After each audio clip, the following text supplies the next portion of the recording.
I'm Kathleen Barnes from Take Charge Books, and with me is Doug Bennett. He is the author of Life and Spirit in the Quantum Field.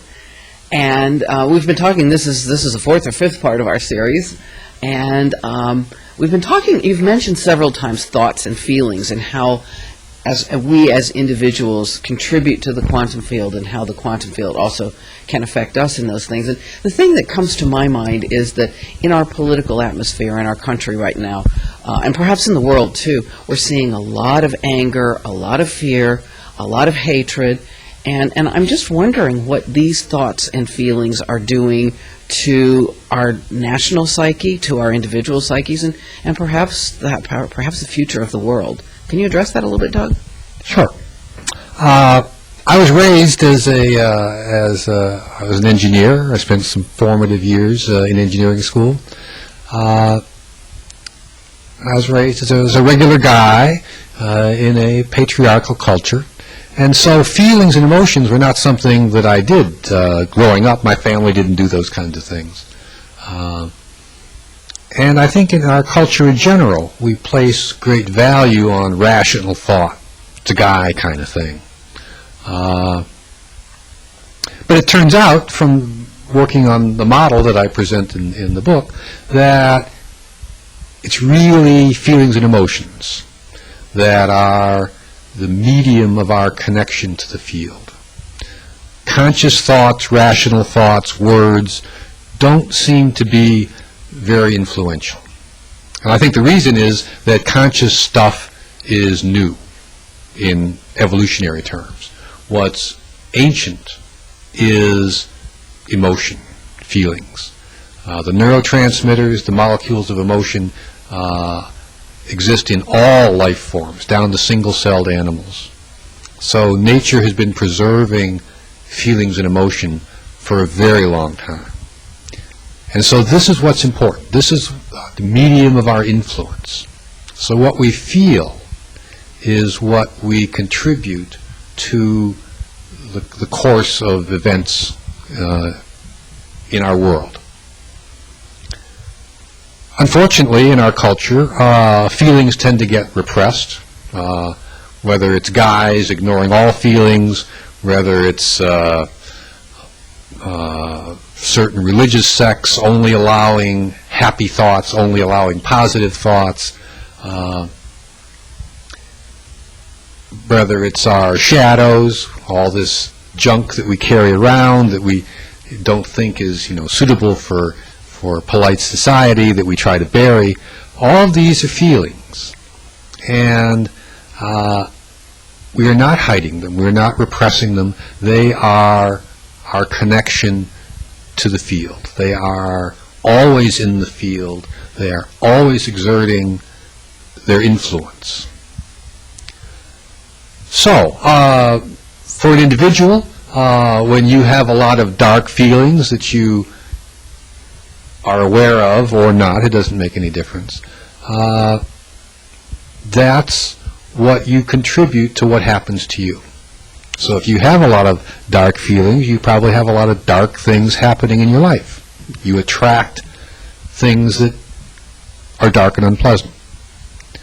And it works at all levels and all scales. So if we have a subculture, a group of people who have some collective feeling, maybe it's hate, it could be goodness and compassion. Say the Amish come to mind, or it could be hate, like the Ku Klux Klan, for example. Those groups are contributing those feelings to the course of events. Those are influences that change the way things happen. They don't change things definitely. They contribute to the subtle effects. We talked in a previous session about moving the probability curve. So the influence that we have is to move the probability curve. Are there numbers involved here? So say if there are, 5 million Ku Klux Klan members and 3 million Amish. I mean, is there a cosmic scale of justice? There is a lot of work going on now in intention experiments, where people are trying to quantify exactly that issue. The Global Coherence Initiative from the HeartMath people and Lynn McTaggart's intention experiment are trying to get a lot of people to focus their intention on specific events, and they're trying to measure the outcome. And the assumption in all these is that more people holding the same feeling will contribute to a larger effect. And there's some evidence, I think, that that's true. When a lot of people focus on the same thing, the influence can be felt all over the world. This is the random event generator experiments done by the Princeton Engineering Anomalies Research Facility. So yes, there is value in numbers. Does organization make a difference? You're talking about the Global Coherence Initiative, and it is organized, and they're trying to get numbers of people, as opposed to, say, I don't want to say randomly generated hatred, but anger, stuff that's not particularly organized. Is there a difference in organized thought as well, and feeling as opposed to disorganized, chaotic? I suspect not.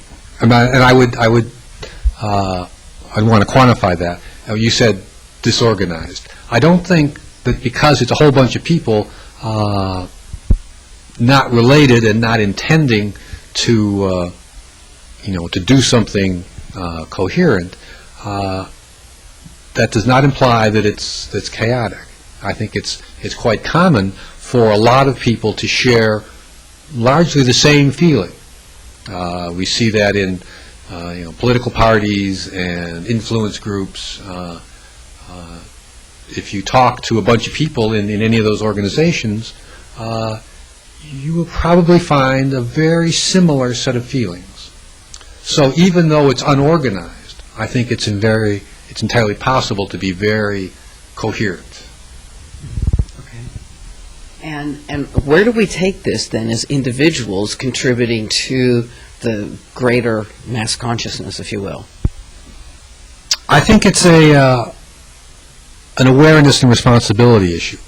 It's not that if we aren't aware of it, we aren't contributing. We are. It's just the way it works. We are always contributing what we feel to all levels of our existence. The difference that we might make is to become aware that we have this influence. Because the assumption now in mainstream culture is that we don't. We are isolated material beings with no way of influencing anything at all beyond our physical body. We have no influence except what we can do with our hands. But the fact is that we are all contributing to the outcome of all events all the time.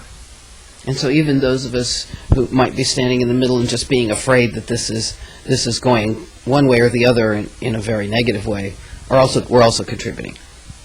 You're always everyone's always contributing. The question is, what are you contributing? Mm-hmm. So if you're afraid that things are going to hell in a handbasket, for example, then that's probably a negative contribution. You are helping the very process that you're afraid of. Wow. So being aware and taking responsibility for what you contribute is a big deal. Of course, that implies an awareness of what your inner feelings are, which is not at all a popular topic in our culture in general. So that's scary for a lot of people. But whether you're afraid of it or not, or whether you're aware of it or not, you are contributing to all levels of events. Thanks, Doug.